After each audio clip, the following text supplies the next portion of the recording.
Gente, hoje nós vamos começar uma série de mensagens chamada Esperança Renovada. Essa série de mensagens é baseada em 1 Pedro. Então você já vai abrindo lá a sua carta de 1 Pedro, porque até a Páscoa todas as pregações são baseadas em 1 Pedro. Na verdade, nós vamos ver a carta de 1 Pedro toda. A carta de 1 Pedro são 5 capítulos, irmãos, 5 capítulos. Então é muito fácil você ler a carta durante a semana ou ouvir a carta. Então vou dar aqui algumas dicas. Primeiro, ela será sequenciada, então iremos cobrir toda a carta de 1 Pedro. A pregação da manhã será diferente dos cultos da tarde e noite. Então, especialmente hoje, não. Está sendo a mesma mensagem. Né? O pastor Marcelo ele teve um problema de insônia, de não conseguir dormir, e aí ele não teve como fazer a mensagem dele para hoje, mas ele vai fazer a mensagem em áudio amanhã e vai liberar nos grupos da igreja o áudio da mensagem que ele ia trazer. Então, mas a partir do próximo domingo, a mensagem que é pregada de manhã não é a mesma da tarde e noite, mas ela é uma sequência da carta de 1 Pedro.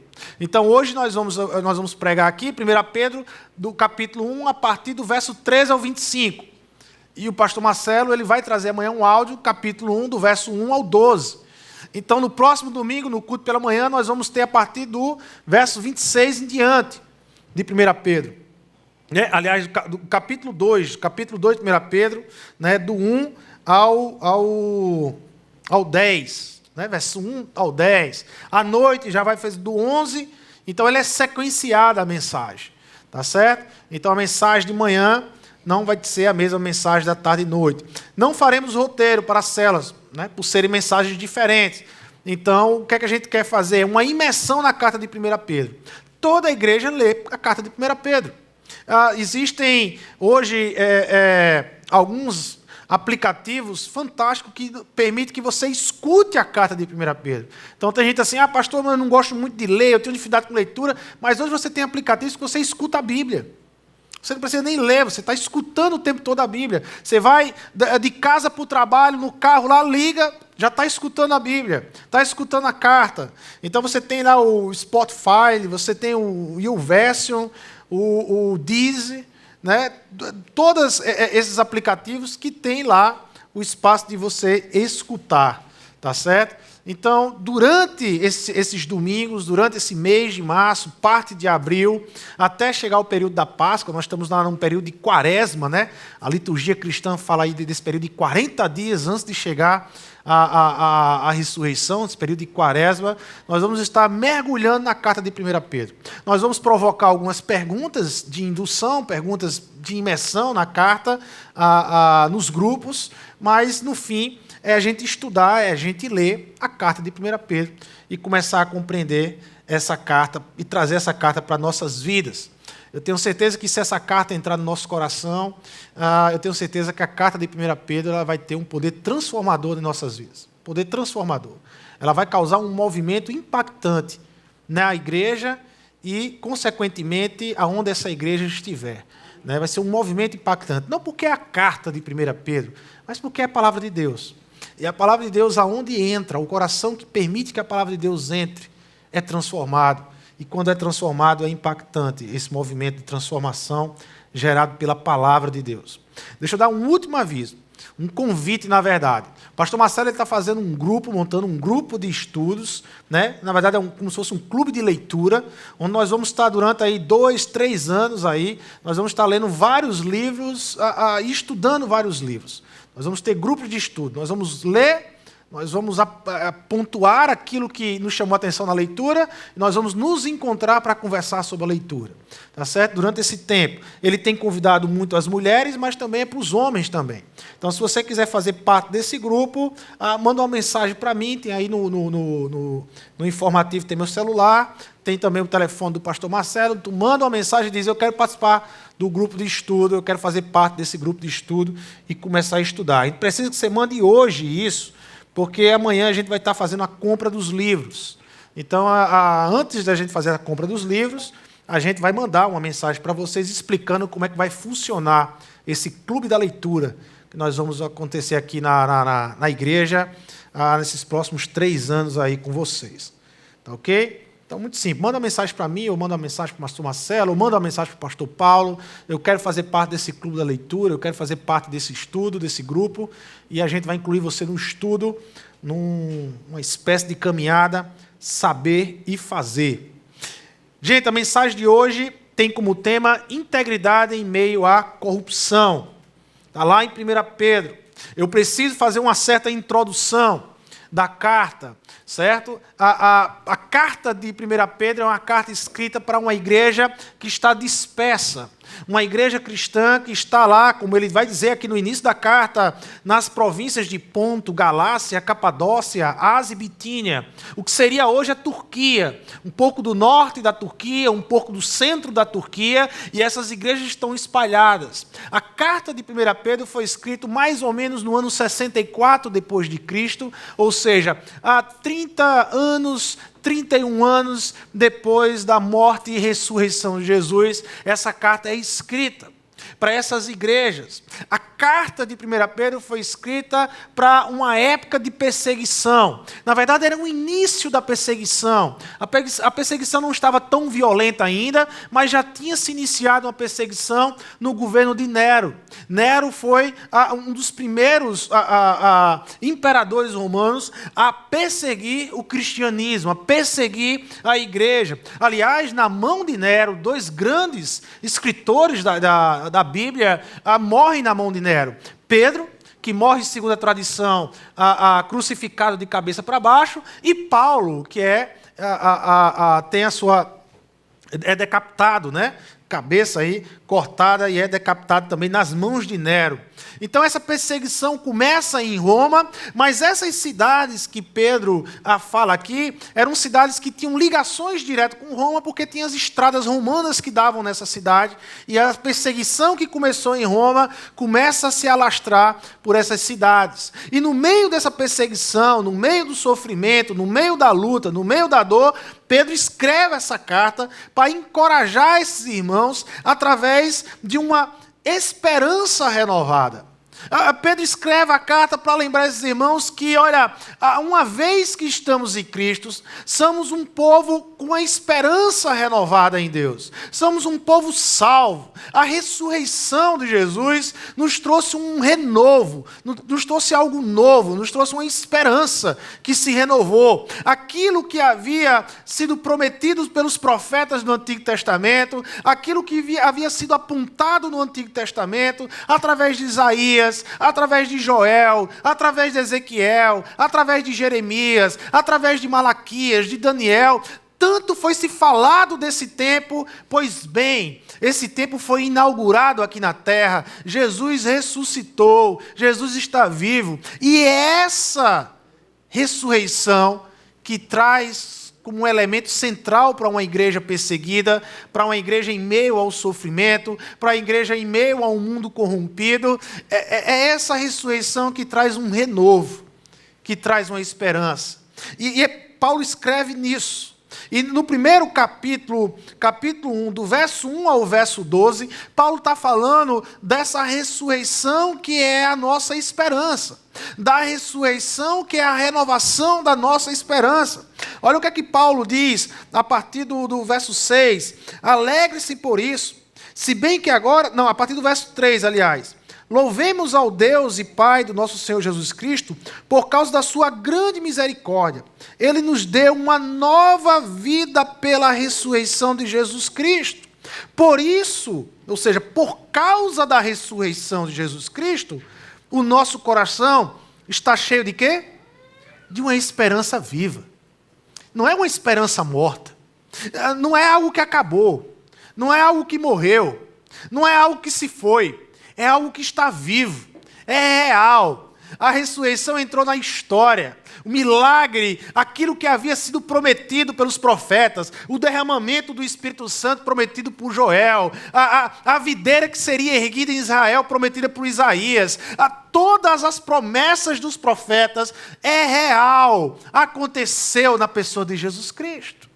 E essa então agora é a nossa esperança, porque nós agora sabemos que a escatologia de Deus, que os últimos dias de Deus já começou.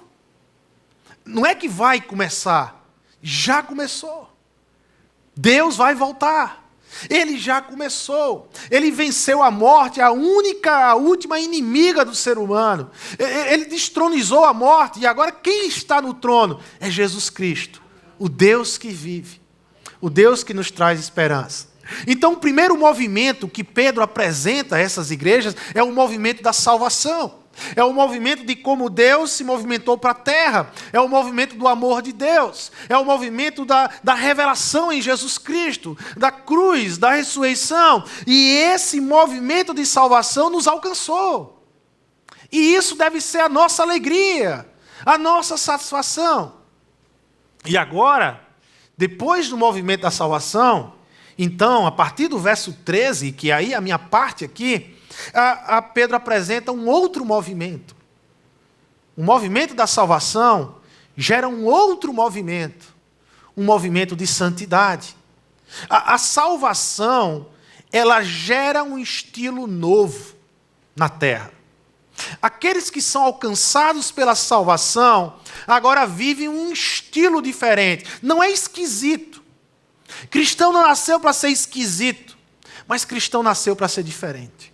E a salvação, ela produz esse movimento, um movimento de santidade, um movimento de reverência, um movimento de amor, um movimento que vai impactar a terra, um movimento que faz com que a igreja seja chamada por Jesus Cristo a igreja do sal e da luz, que promove esse movimento. E aqui entra uma preocupação, algo que tem me preocupado nos últimos dias. Na verdade, nos últimos meses, de dezembro para cá, eu tenho pensado muito sobre isso. Eu tenho percebido que existe uma busca desesperada por satisfação, por se sentir realizado, por ser feliz. Tudo bem que esse movimento seja de pessoas que não conheçam Cristo, mas esse movimento também tem sido na igreja, de pessoas que foram alcançadas pelo movimento da salvação, de pessoas que foram apresentadas ao Evangelho, de pessoas que foram apresentadas a Jesus Cristo. E essas pessoas que têm o Evangelho, essas pessoas que são salvas em Cristo Jesus, continuam tentando buscar a felicidade em algum outro canto. Continuam com a sensação de que falta algo para ser feliz. Existe alguma coisa a mais para eu ser feliz. Existe alguma coisa a mais para eu me sentir realizado. Existe algo além de Cristo, além do Evangelho, que me faça feliz. E isso tem me preocupado. Porque essa busca por felicidade e por realização na igreja tem produzido muitas distorções com relação à palavra de Deus. A teologia da prosperidade. Por que você acha que a teologia da prosperidade existe? A teologia da prosperidade existe para um tipo de público, para alcançar um tipo de pessoa. É pessoas que querem ser prósperas. Pessoas que não se sentem prósperas por ser alcançadas pelo Evangelho, mas prosperidade material. Não tem nada de pecado buscar prosperidade material. O problema é que quando essa prosperidade material é o sentido de você ser feliz. De você se sentir feliz. A busca por se sentir realizado. E tem produzido uma teologia coaching, uma teologia de massageio de ego. De domingo a domingo, pessoas que têm procurado igrejas, esbarrotado igrejas, para ter o seu ego massageado. Para se sentir o principal. Para se sentir o Cristo na cruz. Essa busca por satisfação tem gerado um evangelho distorcido. Em 2019, o livro mais vendido no Brasil foi um livro chamado Felicidade e Modos de Usar. Esse livro foi produzido por 3 pensadores aqui do Brasil, o Carnal, o Pondé e o Cortella. Na verdade, era um debate entre eles sobre o que é ser feliz, e aí foi produzido esse livro. Esse livro foi um livro mais vendido do Brasil em 2019. As pessoas estão buscando o que é ser feliz. As pessoas estão com interesse de felicidade. O livro mais vendido mundialmente, pelo menos no mundo ocidental hoje, em 2020, é um livro de um coach chamado Mark Manson. Ele escreve esse livro, A Sutil Arte de Ligar a outra palavra não posso dizer, só se fosse um culto de meia-noite. né? Para maiores de 18 anos, a gente podia dizer, né? Mas é a sutil arte de ligar o F estrelinha da Si. Né? E aí vocês entendem, não é possível. Certo? E esse livro é o livro mais vendido. O Mark Manson ele vai falar nesse livro de que o mundo corporativo, com suas exigências, com aquela ideia de auto-performance, tem matado muita gente, tem sacrificado muita gente, tem engolido muita gente estressada, muita gente morta no mundo corporativo, e ele vai dizer que as pessoas precisam aprender a dizer não, de forma sutil, mas a se desligar, a entender os seus limites.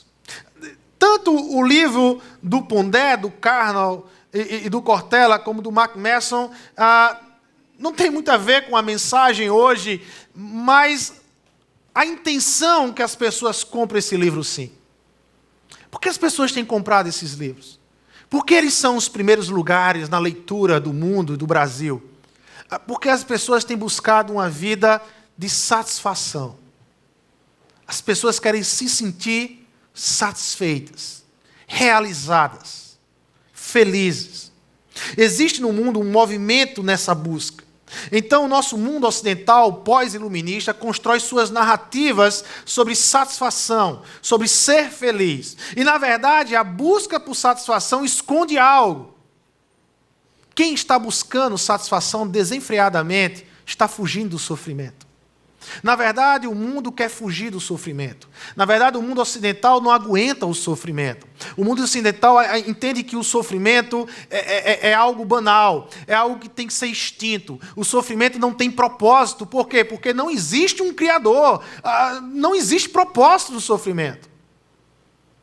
Não existe um autor do universo. E se não existe um autor do universo, não existe propósitos na vida, e cada um vai buscando o seu propósito, e o sofrimento é um empecilho, é um mal que não deveria existir. E cada vez mais é uma sociedade que busca fugir do sofrimento em busca de uma vida satisfeita, realizada.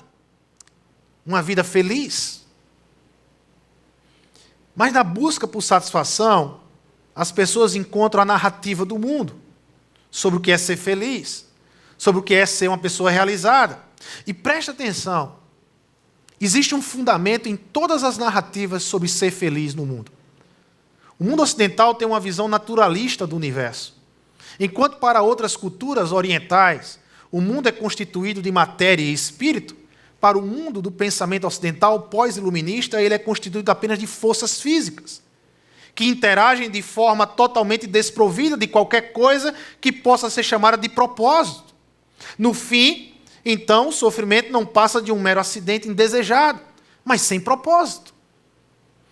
O que eu quero dizer é que qualquer tentativa de se buscar realização, ela não passa pela observação de um Criador fora da humanidade, de um Deus que criou a humanidade. E se Deus criou a humanidade, o propósito de ser feliz, o propósito de se sentir realizado, só pode estar em Deus. É Deus que deve me dizer o que é ser feliz. É Deus que criou todas as coisas, que tem a resposta do que é ser uma pessoa realizada. Mas num mundo em que suas narrativas, ou Deus fica de lado, ou simplesmente não existe Deus, a busca pela felicidade, a busca por se sentir realizado, está em você. É em você mesmo. É você que tem que dizer o que é que te faz feliz. É você que tem que dizer o que é que te faz sentir realizado.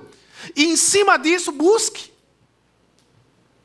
Cada um buscando a felicidade à sua maneira, cada um atropelando o outro, por quê? Porque eu quero ser feliz. Cada um passando por cima do outro, por quê? Porque a minha felicidade é mais importante do que a sua felicidade. É um mundo individualista. É um mundo em que, na busca pela felicidade, tem dois grandes elementos: egocêntrica e autônoma. É um mundo egocêntrico e um mundo autônomo, independente. É interessante que esses dois elementos, egocêntrico e autônomo, se encontram em Gênesis 3, na rebelião de Adão e de Eva contra Deus. Mas graças a Deus que o nosso Deus, ele entrou na história, ele introduziu na história humana uma outra narrativa. Entre tantas narrativas que tem sobre o que é ser feliz, Deus colocou a sua. E essa é a narrativa da igreja. Essa é a nova narrativa, a nossa narrativa. A narrativa cristã, a narrativa bíblica. A narrativa que diz que para eu entender o que é ser feliz, eu preciso buscar essa felicidade no Criador. Porque Ele criou todas as coisas, Ele nos formou. E quando eu me conecto com o Criador, quando eu vivo no propósito do Criador, eu vivo no propósito da criação. E assim, vivendo no propósito, conectado com o Criador, eu sou feliz. Eu me sinto realizado. Porque eu me reconectei com o Criador. A proposta da satisfação na narrativa bíblica é submissão e não autonomia. A Bíblia diz que para eu e você ser feliz, nós só vamos conseguir ser felizes se formos submissos a Deus. Se colocarmos o nosso coração debaixo da vontade de Deus. E quando eu coloco meu coração debaixo da vontade de Deus, quando eu abro mão da minha autonomia, quando eu me submeto a Deus, eu encontro felicidade. Eu me sinto realizado no Senhor. Essa é a proposta da Bíblia. Tão diferente da proposta do mundo. E sabe qual é o meu medo? É que em meio à perseguição, ao sofrimento, à luta que a vida traz, em meio a isso, nós não somos apenas tentados a perder a esperança. Como os nossos irmãos aqui da Capadócia, da Galácia, da Bitínia, estavam sendo tentados. Nós não somos apenas tentados a perder a esperança. Nós somos tentados a abrir mão do caráter, a abrir mão de valores cristãos, a abrir mão de princípios. E entenda, nós somos tentados a relativizar a fé, relativizar o cristianismo vivido. Relativizar não significa abrir mão de tudo. Relativizar a fé é eu abrir mão de algumas coisas, aquelas que incomodam a minha alegria. Aquelas que incomodam a felicidade segundo eu e não segundo Deus. Aquilo que incomoda a minha felicidade segundo eu abro mão. Mas aquilo que a Bíblia me ensina, que não toca na minha felicidade segundo eu, então eu creio.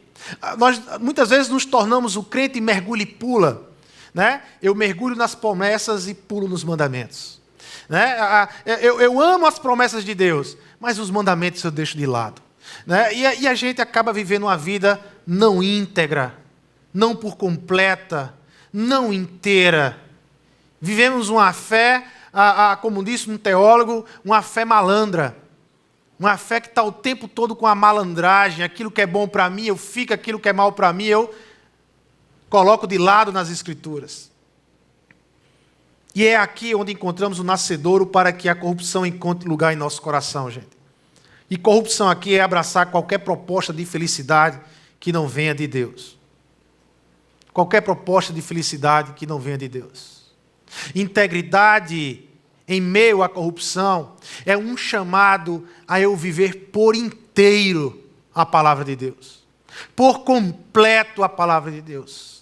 É eu não abrir mão de nenhum mandamento de Deus, por mais que o meu coração, por mais que o meu desejo seja o contrário ao mandamento de Deus, eu fico com o mandamento de Deus. Eu pago o preço de ficar com o mandamento de Deus. E aí eu me torno essa sal e luz na terra, íntegro em meio à corrupção. A satisfação encontrada em Deus não é transitória, ela é eterna. Ela é a salvação. Olha o que Pedro fala aqui no versículo 8 dessa carta, aqui no capítulo 1. Vocês o amam, mesmo sem o terem visto, e creem nele, mesmo que não estejam vendo agora. Assim vocês se alegram com uma alegria tão grande e gloriosa, que as palavras não podem descrever. Para Pedro, você sabe o que é ser feliz? Você sabe o que é se sentir realizado? É ser salvo em Jesus Cristo. Você sabe o que é ser feliz, para Pedro? É você ter tido o privilégio do Evangelho ser revelado a você. É você crer no Evangelho. É você ter tido o privilégio de um encontro com Jesus. É você ter tido o privilégio de crer na verdade da ressurreição de Cristo Jesus. Isso é ser feliz. Aliás, uma alegria que Pedro diz, eu não tenho palavras para explicar. Eu não tenho palavras para dizer o quanto eu sou feliz pela fé que Deus colocou em mim. Isso é felicidade. Isso é ser feliz. E nesse movimento de ser feliz, de estar satisfeito em Cristo, nós somos levados, chamados a produzir um outro movimento aqui na terra, que é um movimento de santidade. É um estilo diferente, é um estilo novo. A alegria de se encontrar com Jesus nos produz um estilo novo. E aqui Pedro, então, a partir do verso 13, ele nos fala de 3 características desse estilo novo, desse movimento de santidade, desse estilo novo, que é ser feliz no Evangelho. Primeiro, os salvos devem viver em santidade. A primeira característica desse estilo de ser salvo é que quem é salvo busca santidade. Quem é salvo deseja santidade. Quem é salvo quer dar o melhor para Deus. Isso é um movimento claro. Uma vez que eu fui alcançado por amor, uma vez que esse movimento de Deus para mim em amor chegou até mim, agora eu me movimento para Deus em amor. E o meu movimento é um desejo de ser santo, de santidade. Toda teologia boa, feita, ela produz vida. A santidade deve ser algo que todos nós devemos perseguir, que devemos buscar. E no propósito de perseguirmos a santidade, 3 verdades devem ser observadas. Primeiro, Pedro diz, estejam com a mente preparadas, prontos para a ação. Verso 13. Portanto, estejam prontos para agir, estejam preparados. E a ideia aqui é preparados de cingir as vestes. No primeiro século, os homens, as mulheres, todos andavam com aquelas batas grandes. E era preciso você cingir, passar um cinto aqui, para amarrar mais a bata, para permitir que você ande mais rápido, para permitir que você trabalhe melhor, que se movimente melhor, para que isso não atrapalhe. E a ideia de Pedro aqui, quando ele diz, estejam com a mente preparada, é cingir as vestes, o termo é cingir as vestes, ou seja, esteja pronto. Cuidado para você não estar vacilante, cuidado para você estar despreparado. A santidade deve ser algo que deve ser buscada. Ela deve ser buscada por mim, ela deve ser buscada por você, meu irmão. Nós devemos buscar a santidade, devemos estar pronto. Essa é a ideia aqui. Não permita que qualquer coisa atrapalhe seu entendimento. Barclay, ele vai dizer assim, não podemos contentarmos com uma fé medíocre e negligente, sem profundidade e sem reflexão. Quantas pessoas têm tido uma fé medíocre? Quantas pessoas têm vivido um cristianismo raso, superficial? Quantas pessoas, no primeiro sofrimento, na primeira luta, na primeira dificuldade da vida, abandonam o Evangelho, sai de cena com Deus, sai da relação com Deus, porque essas pessoas acreditam que Jesus chamou apenas para viver o reino na ressurreição, e não o reino na cruz também. Mas para que eu conviva com a sua ressurreição, para que eu enche o meu coração na ressurreição, eu tenho que entender que há uma cruz. Obrigatoriamente, antes da ressurreição, você tem cruz. E cruz é lugar de sofrimento, cruz é lugar de dor, cruz é lugar de deixar os nossos privilégios, cruz é lugar de crucificar eu mesmo, você mesmo, cruz é lugar de abrir mão. E muitas vezes nós queremos viver um evangelho que não abre mão. Nós queremos viver um evangelho do amor sem responsabilidade, mas não é esse amor que Deus prega. Não é esse amor que o evangelho prega. O evangelho prega um amor que traz responsabilidades. O evangelho prega um amor que surge, que aparece, que se revela através da obediência. Não através de palavras. Palavras é muito fácil. Falar, meu irmão, é muito fácil. Agir, fazer, é o evangelho que Cristo nos ensina. É o evangelho que faz. É o evangelho que age. É o evangelho que toma decisão, que toma ação. Não é um evangelho filosófico. É um evangelho real, de vida real, de transformação de vida. E nessa busca por santidade, Pedro manda a gente ter a mente preparada. Ele fala, sejam sóbrios. A ideia de estar sóbrio aqui é uma exortação dirigida não apenas à embriaguez, não é apenas negar o copo da pinga aqui, mas é também negar o êxtase religioso.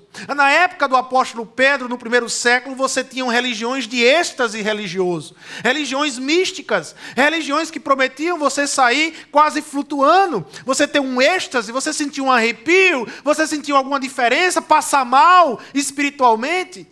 Havia várias religiões. E Pedro escreve para essa igreja para dizer, cuidado, porque na perseguição, na luta e na dor, talvez vocês sejam tentados a abandonar o evangelho e abraçar uma religião que lhe prometa uma vida fácil, que lhe prometa um contato fácil com o espiritual, mas que na verdade é uma grande mentira. Cuidado com isso, tenham a mente sóbria, não se embriaguem com vinho e nem entre na embriaguez religiosa, espiritual e mística que muitos estão oferecendo aí.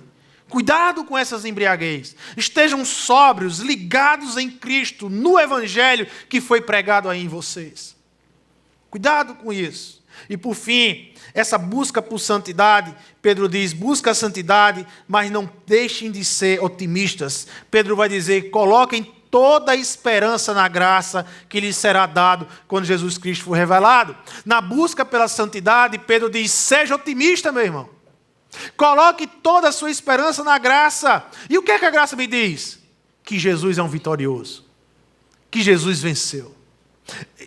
O que Pedro está dizendo aqui é, viva o presente, sem perder os olhos do futuro. Viva hoje, mas sem perder os olhos do novo céu e nova terra. Passe pelas suas lutas hoje, mas nunca deixe o seu coração perder de vista o que te espera no final. Sempre preencha ele com a graça. Sempre preencha ele com um final. E o final é que Jesus venceu a morte. Para aqueles que creem em Cristo, nós não vamos experimentar a morte espiritual. Nós vamos passar por ela. Nós vamos enfrentar a morte. Mas nós vamos enfrentar uma morte que já é derrotada, que já perdeu na cruz do Calvário. Na cruz fomos justificados. Na segunda vinda de Jesus seremos glorificados. Certa vez a C.S. Lewis recebeu uma carta de um amigo e ele dizia assim, C.S. Lewis, quando as circunstâncias ao nosso redor estiverem escuras, olhe para o alto, as estrelas só brilham no escuro. C.S. Lewis pegou essa frase e disse, é verdade, todas as vezes que eu passo pelo sofrimento, pela dor, e C.S. Lewis perdeu a esposa com o problema do câncer, e toda vez que ele está passando pelo vale da sombra da morte, C.S. Lewis diz, vale a pena olhar para o alto. É de lá onde vem a luz de Deus. É de lá onde vem um socorro bem presente. Segundo ponto, os salvos devem viver numa reverência. Os salvos devem viver numa reverência. Do verso 17 ao verso 21, o verso 17 diz assim, uma vez que vocês chamam Pai aquele que julga imparcialmente as obras de cada um, portem-se com temor durante a jornada terrena de vocês. Ou seja, o que Pedro está dizendo é que, preste atenção, Deus ele também é juiz. Cuidado com a sua relação com Deus. Tenha reverência. No caminho da santidade é preciso ter reverência. Reverência não é ter medo de Deus. Não é isso. Mas reverência é eu saber quem é Deus. Deus é aquele que salva, Deus é aquele também que julga. E a igreja vai passar por um julgamento. Não mais um julgamento de salvação, não mais é um julgamento para condenação, mas é um julgamento de galardão. É um julgamento de méritos na vida cristã. É um julgamento das boas obras. A igreja ela é salva para as boas obras. E um dia nós vamos participar do julgamento de Cristo, do trono de Cristo. E alguns Nesse dia sairão, mais ou menos assim, Arthur, servo bom e fiel, eu dei o seu evangelho, eu dei o meu evangelho para você, você viveu o evangelho, você praticou o evangelho, você trouxe o evangelho como um elemento regulador nas suas relações. Olha, que bênção você foi na terra. Mas outros vão ser envergonhados. Eu não vou usar o meu exemplo, eu vou usar o exemplo de Marcelo. Ele me deu uma deixa na agenda da semana. E talvez outros vão dizer assim: Marcelo, o que é que você fez com o meu evangelho? Eu te dei o meu evangelho. Eu amei você. Eu morri na cruz por você. Mas você não viveu o meu evangelho. Você vai cravar uma agenda cansado, com cara de ressaca. Mas você não viveu o meu evangelho por isso. E aí ele não viveu essa realidade. E aí ele vai sair envergonhado da presença de Jesus Cristo. É uma brincadeira. Marcelo, eu acho que é um dos homens mais santos daqui. Né? Então, mas entenda, alguns vão sair com galardão, outros vão sair envergonhados. Mas ninguém vai perder a salvação. Não é um julgamento de salvação. Mas alguns vão sair envergonhados. Algumas pessoas vão sair desse encontro com Jesus envergonhadas. Poxa vida, o que é que eu fiz com o evangelho de Jesus? Como eu vivi relaxado na terra?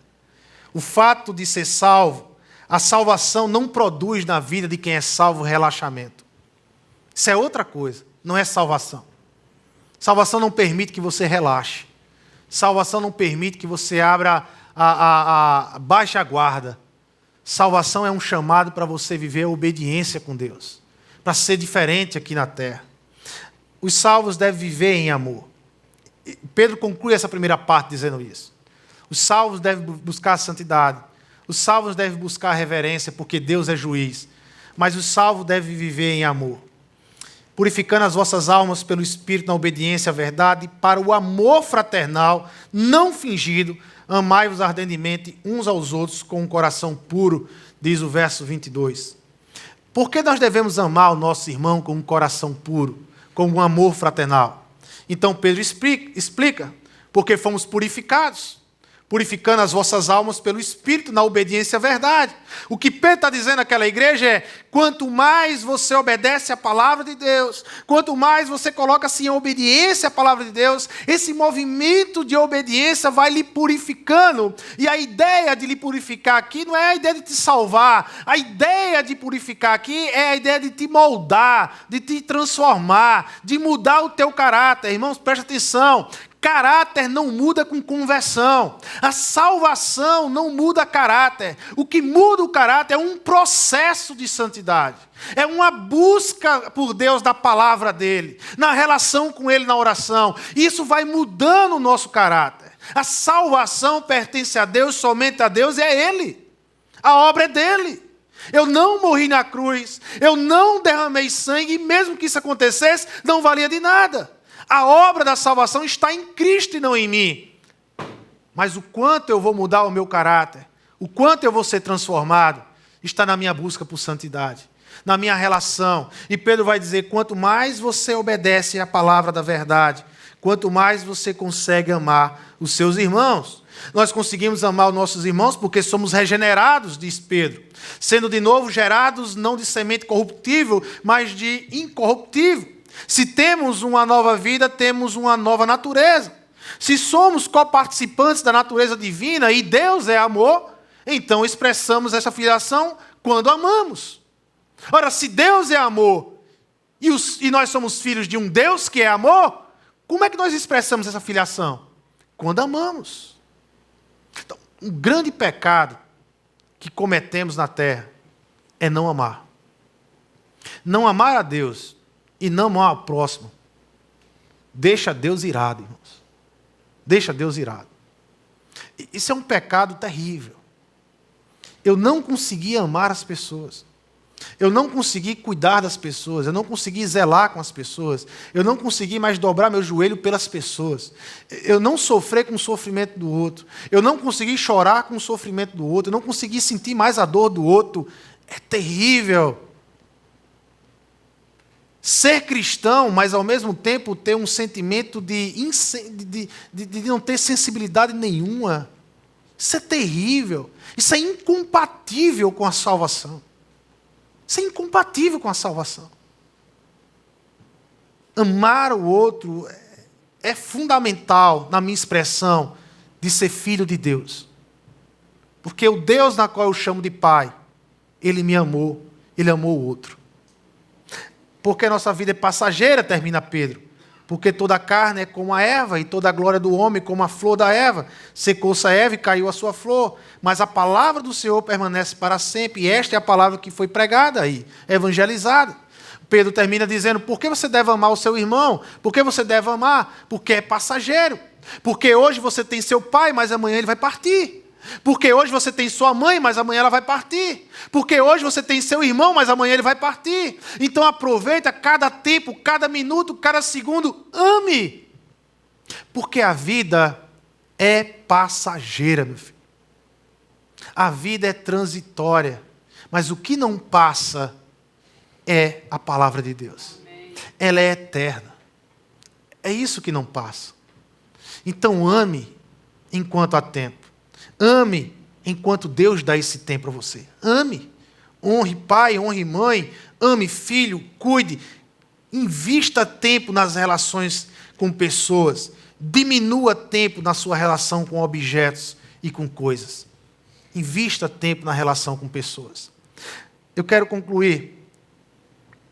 Nós somos tentados, dentro de nossas fronteiras religiosas, a abraçar esta fuga do sofrimento. Somos tentados. Seria infantil da minha parte dizer que não, essa questão de fugir do sofrimento não é uma tentação, mas é uma tentação. Somos tentados de encarar a vida cristã como uma busca por satisfação, como se a vida cristã fosse uma busca por satisfação.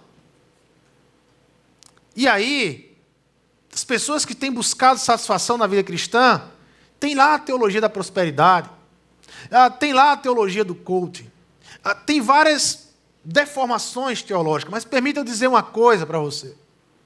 Não existe reino de Deus sem cruz. Quem ensina você sobre o reino de Deus e diz que você pode viver o reino de Deus sem passar pela cruz, está mentindo para você. É mentira. O reino de Deus é vivido a partir da cruz, não sem a cruz. Quando Jesus olhou para uma multidão que estava seguindo e os seus discípulos, então Jesus olhou para essa multidão e olhou para os seus discípulos e Jesus foi muito claro. Se alguém quiser vir após mim, negue-se a si mesmo e tome a sua cruz e siga-me. Não existe vida no reino sem sacrifício na minha vida. Não existe vida no reino sem eu ter que abrir mão de muita coisa que eu gostaria de não abrir mão na minha vida. Mas é isso que a cruz nos ensina. Sacrifício. Abrir mão. A busca por santidade não é uma opção daqueles que amam a Cristo. Jesus, certa vez, vai dizer para os seus discípulos, se me amais, guardai os meus mandamentos. Obediência, guardar os mandamentos, cumprir os mandamentos, obediência é a maneira que nós dizemos para nós mesmos, para o mundo e para Deus, eu amo o Senhor. Eu amo o Senhor, por isso eu lhe obedeço. Pai, eu te amo, por isso eu perdoo quem me ofende. Mesmo que o meu sentimento e o meu coração está dizendo não perdoa, mas a tua palavra diz perdoa, e eu perdoo aquele que me ofende. Pai, eu te amo, por isso não compactuo com mentiras, eu vivo na verdade, eu abro mão das máscaras, eu pago o preço da verdade, porque eu te amo, Pai. Pai, eu te amo, por isso sirvo com alegria o meu próximo, eu não fico murmurando, eu não fico reclamando, mas porque eu te amo, Pai, eu sirvo a quem precisa. Eu entendo as necessidades e eu chego para servir. Pai, eu te amo, por isso eu honro meus pais. Eu tenho muitas inquietações com relação aos meus pais. Eu tenho muitas dificuldades em alguns mandamentos dos meus pais. Eu tenho algumas perguntas a fazer aos meus pais. Mas porque eu digo que te amo, eu honro os meus pais aqui na terra. Pai, eu te amo, por isso eu cuido e honro da minha esposa. Eu amo o Senhor, por isso eu honro e cuido do meu esposo. Tem dias que eu não estou afim, tem dias que eu não quero honrar minha esposa, tem dias que eu não quero cuidar da minha esposa, mas porque eu te amo, Pai, eu obedeço a tua palavra. Pai, eu te amo, por isso eu não abandono o chamado de discipular os meus filhos.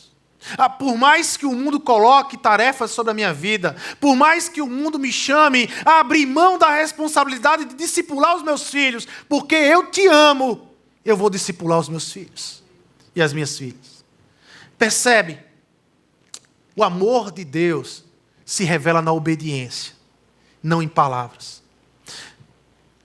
Certa vez, C.S. Lewis disse assim: o que amamos, isso é uma pergunta que ele fez, o que amamos quando amamos nosso Deus? O que C.S. Lewis está perguntando assim, o que é que você ama enquanto você diz que ama a Deus? Essa é a pergunta. Deixa eu formular aqui melhor.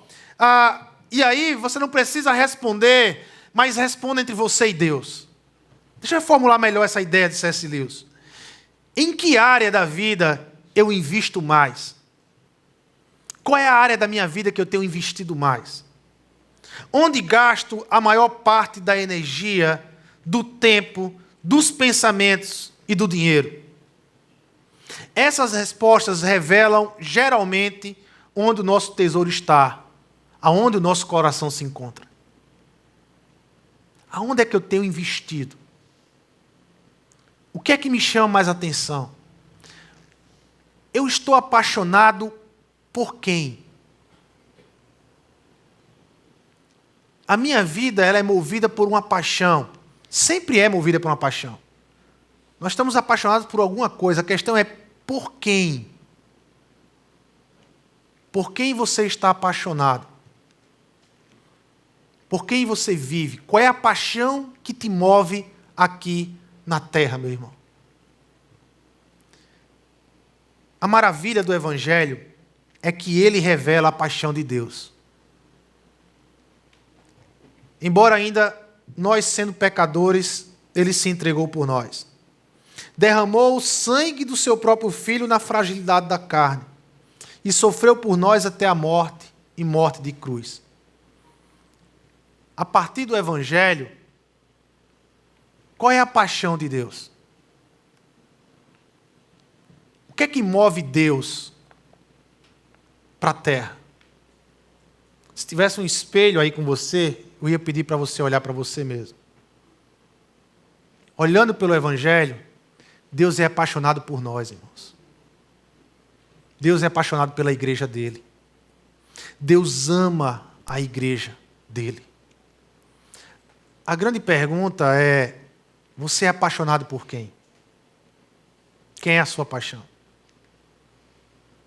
O que é que tem te movimentado aqui na terra? Deus eu sei. O amor de Deus é por nós. É pela igreja dele. E ele derramou o sangue por essa igreja. Mas e eu e você? Nós somos apaixonados por quê? Nós precisamos viver uma vida apaixonada por Deus, irmãos. Porque só assim, quando as pressões vierem, em meio à corrupção, em meio ao sofrimento, em meio à dor, em meio à luta, nós vamos conseguir não abrir mão dos valores e dos princípios do Evangelho. Nós vamos conseguir obedecer a Deus. Mesmo que a paixão, mesmo que a vontade esteja me levando para outro lugar, mas eu vou cumprir o Evangelho. Eu vou amar isso aqui. Eu preciso desenvolver esse amor por Deus, como Ele tem por mim. E aí eu preciso me relacionar com a palavra de Deus. Eu preciso orar mais. Eu preciso ler mais a Bíblia. Eu preciso estar mais em comunhão com a igreja. Eu preciso me derramar mais diante do Senhor. Essa noite eu quero que você saia com esse desafio. Eu preciso estar mais apaixonado por Deus. Deus precisa ser minha paixão. Porque se hoje está tudo bem, amanhã pode mudar a situação. As circunstâncias podem mudar da noite para o dia. Tudo pode ficar mais difícil para você. Mas o que não muda é teu coração. Você é apaixonado por Deus.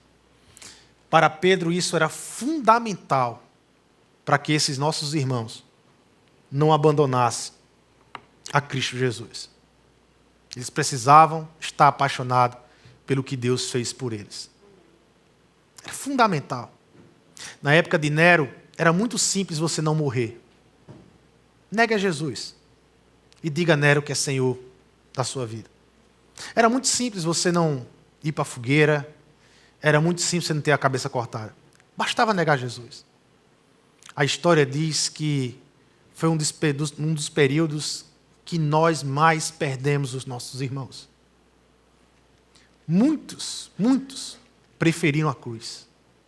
Quando diziam, nega Jesus, diziam, você está louco? Eu sei o que Jesus fez por mim. Me coloca logo na fogueira, porque eu quero me encontrar com Ele. Nós às vezes vivemos um evangelho tão light, irmãos, que perdemos a paixão por Deus. Que nós possamos voltar a estar apaixonado por Deus, apaixonado pelo Senhor. Vamos orar? Senhor Deus e Pai, nós queremos te agradecer por tua bondade, por tua misericórdia. Obrigado, Senhor, por isso.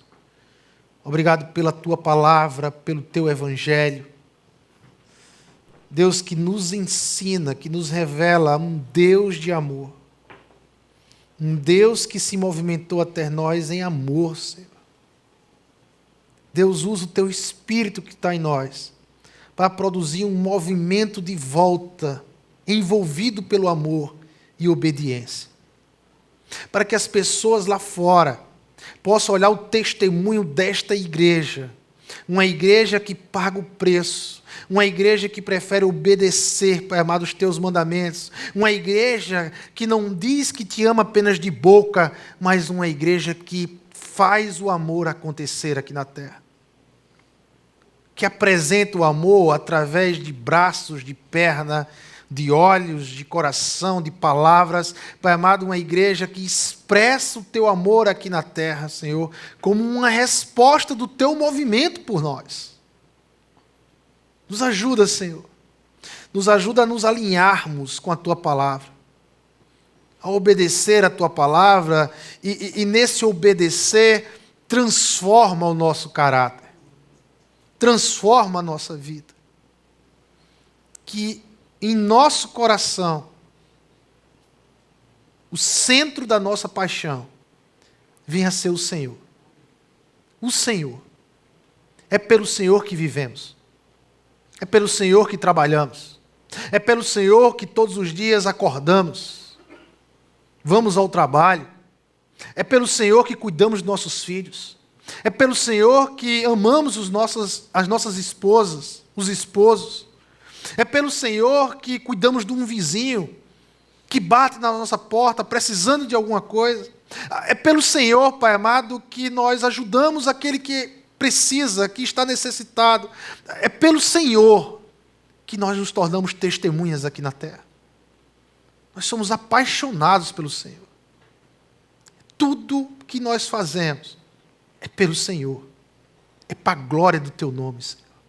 Como diz o apóstolo Paulo, quer comais, quer bebais ou qualquer outra coisa que façam, façam com a intenção de glorificar o nome de Deus. Deus, que essa venha a ser a nossa proposta de vida. É o nosso estilo de vida. Um estilo de vida diferente. Que as pessoas lá fora possam enxergar isso e, impactadas com isso, queiram ouvir mais do teu evangelho. É em teu nome, Jesus, que eu oro e te agradeço. Amém. Amém e amém, irmãos. Vamos ficar de pé e vamos louvar o nosso Deus.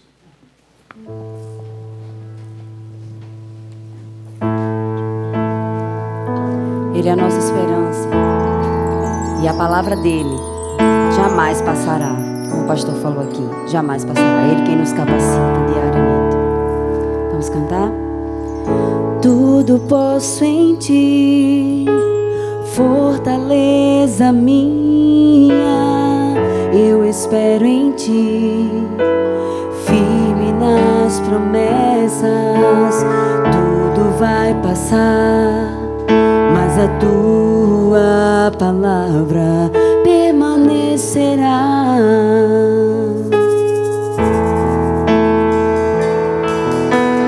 Me rendi a ti, rasguei meu coração, fiel permaneci, mesmo quando o sol se pôs, eu te louvei, te adorei. Minha vida é tua, meu coração te dei. Cante isso. Os ventos podem até soprar, o Senhor está conosco. Os ventos podem até soprar contra mim, mas eu não deixo de crer. Glória a Deus. Tuas promessas protegi, guardei no coração, e da tua palavra não abro mão. Vamos crer.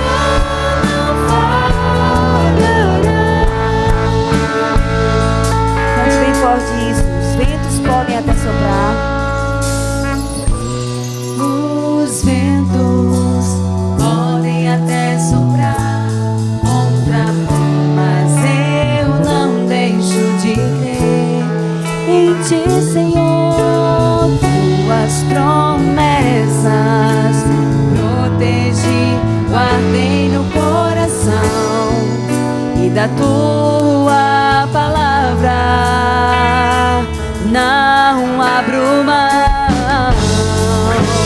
Sinto florescer ao cheiro das águas minha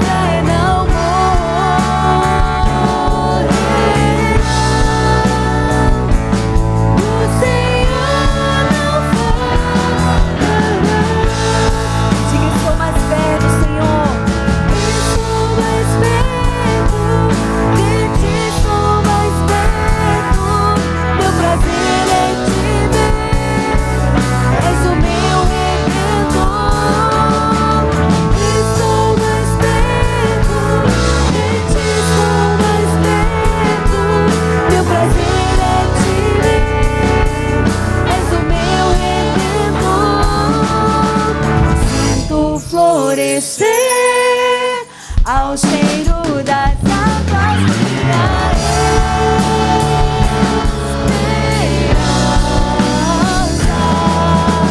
És meu redentor, porque vives, minha fé não morrerá.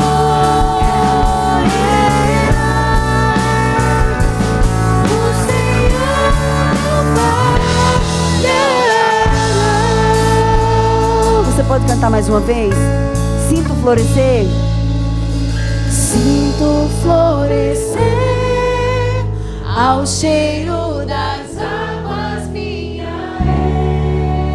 Senhor, nossa esperança ela é renovada em Ti, Senhor. Esperança de amarmos ao outro, porque o Senhor nos ama e porque amamos o Senhor. Esperança de amarmos os nossos colegas de trabalho, os nossos esposos, as nossas esposas, os filhos, porque a Tua esperança está em nós e nos molda para sempre. A Tua palavra não para. Glória a Deus, aleluia. Que o Senhor nos conceda uma semana de paz e uma semana lembrando que porque amamos a Ele, amamos ao próximo. Amém.